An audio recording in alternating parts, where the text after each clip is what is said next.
Welcome to the NWI.com Political Roundtable for Thursday, May 22nd. I'm Robert Blaskowitz, Assistant Managing Editor of The Times. Join with me today, Doug Ross, Editorial Page Editor of The Times, and Krista Zivanovic, Assistant Managing Editor of The Times.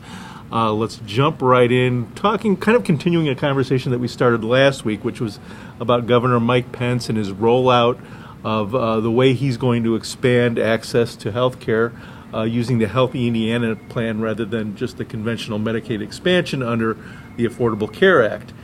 This week he went and trotted that out to the conservative think tank, the American Enterprise Institute, and further stoked those rumors that he's angling for either the presidency or the vice presidency. Where do you see this going, both with healthcare in Indiana and politically? Wow. I think, where to start? Exactly. Well, I think this is the best way he could have caved to the expansion of Medicaid without making it look like he did. So, for that, I'll give him credit.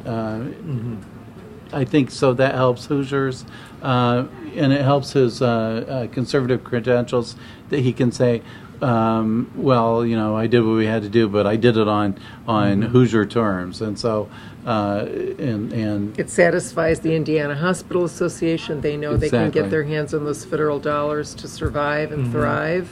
He looks like someone who's unified all the voices and tried to do a good compromise. I mean, he backed himself into a corner and he talked himself out of it. Yeah. Right. There are those, however, maybe more the Tea Party faction, where compromise is still a dirty word, and this seems like a compromise to them, and he's actually come under criticism from his right flank for what they see as basically a caving into expanding the Affordable Care Act. And though he may pay lip service to, being sorry, apologizing to them, I think that some of the recent elections in which Tea Party candidates didn't fare so well probably gives him solid footing so that he can turn to the majority of people who are conservative or not, compassionate, and say, I don't think 300 or 350,000 Hoosiers should go uninsured, but if they're able-bodied, they should be able to contribute to their own health care. So here's where it becomes an electoral question. Now he's got to avoid being primaried in a state that's really heavily conservative, other than up here, and South Bend and some fringe areas. But basically Indiana is very conservative, and the ones who are going to vote in the Republican primary are even more conservative. So the question is, what's it going to run for? Is it going to run for president? Is it going to run for governor? Is he, going to just try to do the circuit he's been doing to try to put himself out as a vice presidential candidate? Right, and Brian Howie, who writes for us each Sunday and puts out the Howie Politics Indiana newsletter, writing in there that, in fact, his former opponent, John Gregg, the Democrat, has a team of researchers looking into the question of whether Mike Pence can run for president or vice president at the same time he's running for governor. And it seems to be an open question right now. Well, and I'll have to go back and look at that myself. My inclination is to say, you got to be kidding. Politically, here's what it would mean.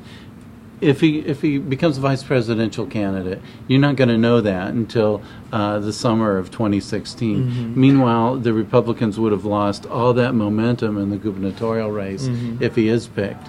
And if he isn't picked, then there's we're getting a hand-me-down, a has-been, This is like, he'll accept Indiana, but he really wants something better type of candidate. I don't know, But it does happen in Congress. I think the law is very state by state. For example, in the last election, you had Paul Ryan, the vice presidential candidate. He was also running for Congress in Wisconsin and won re-election in Wisconsin. While he and Mitt Romney lost the presidency. So, it's a strange kind of thing. But it also kind of maybe put some Democrats up on alert and saying, well, if this governor is on his way out, or if he's focused elsewhere, focused nationally, not focused on Indiana, maybe there's an opportunity here. And that was some of what went into the thinking of when we saw Tom McDermott, Hammond Mayor. Mayor, Right.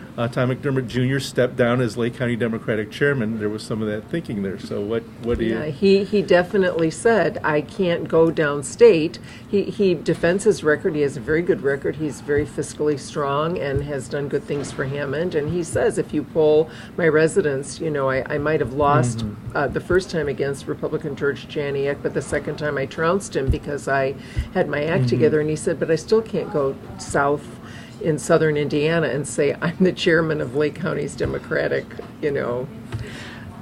Yeah. Right. So even though that's given him the name recognition, ironically, because and he has the name recognition and shown himself to be a fundraiser It's- and a unifier in his own and odd way. an agreed, gregarious host. Yes, yeah. Various things. It's a double-edged sword, of course, though, Yes. because of the Exactly. reputation that Lake County continues to have with the rest of the state. But solidly for him, he has Hammond within Lake County that is faring well, and he's done a good job with. So Yeah, and and he has some good things to say in this Howie article about his concerns with Mike Pence, who he thinks has shown himself to be more interested in running for president than being Indiana's governor, because for all the good things Mike Pence has tried to do fiscally, there are other gaping areas that he just simply has not addressed that are going to come back to haunt us. And Common Core we continue to kind of see the fallout of the whole Common Core,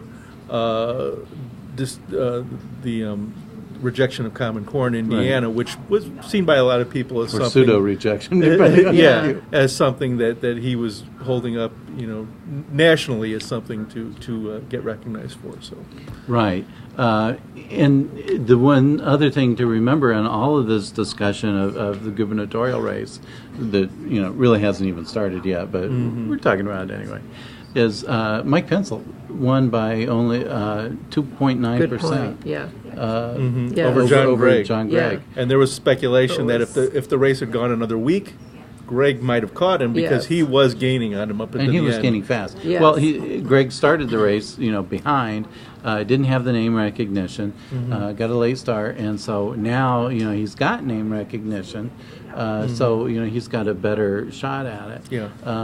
What I find fascinating was the idea that we could have a Democratic primary that really matters in that race.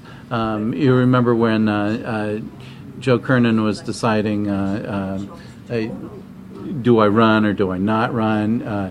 He became, he was lieutenant governor, became governor when Frank O'Bannon died. So, he was like, well, I don't want to run, but then at the last minute he jumped in. So then Vi Simpson and everybody else dropped out of the race.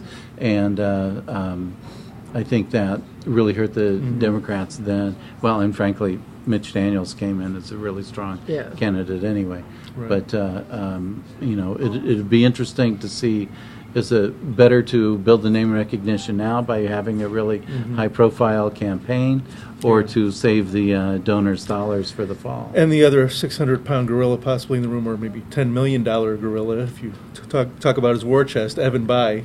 Right. We don't know what will happen with him. He says that he's not going to return. He intends to move back to Indiana after his boys graduate. So, but he hasn't said anything about interest into 2016. So. No, and there's a possibility there too. He hurt some feelings when he left the Senate in a hurry, Right. and At a time when we needed moderate, intelligent voices more than ever. yeah. So I don't know how many of those. His feelings departure will be certainly had a soothed, domino but- effect for the Democrats that cost Right. not only the Senate seat but congressional seats as well. Right. So, Yeah. back to Lake County, where now that yes. Tom McDermott is out as a Democratic chairman, now there is People jumping in to fill the people void. jumping in. Sheriff John Bunsich, most notably, also Mike Repay, Lake County Councilman. and Or is he commissioner? Lake County Commissioner. Commissioner Right. Mike Repay and Mike Brown also voicing interest in the chairmanship. Seems like Bunsich would have the most I would think. momentum there. I would think because he's served 2 terms as sheriff. Now he's in, running for sheriff again. He's got, he's got all the union backing. He's got all the police. Everybody seems to, the Democrats seem to love him. And if he wins sheriff, this will be a second term Right, sheriff. and sheriff, final. So he will be done being sheriff. Right. So he will have something obviously to move into there. Yeah. So, I think that sounds like a logical choice. He's They vote soon. The precinct committeemen vote right. soon, a week or two. I don't, sorry, I So, should have. so it's coming up very quickly. Yes. And it'll be interesting to see not only who's chosen, but what happens going forward. You recall when McDermott was chosen, he quickly, chose that elite circle of advisors and so forth. So it'll be interesting to see what happens to the structure of the party. And don't forget, they have had some Republican inroads in Lake County. So there's some issues that Yes. the Democrats are going to have to face. Yes. Well, we'll be watching that along with all the other developments. Thanks for watching this week. We'll be back next week with another political roundtable.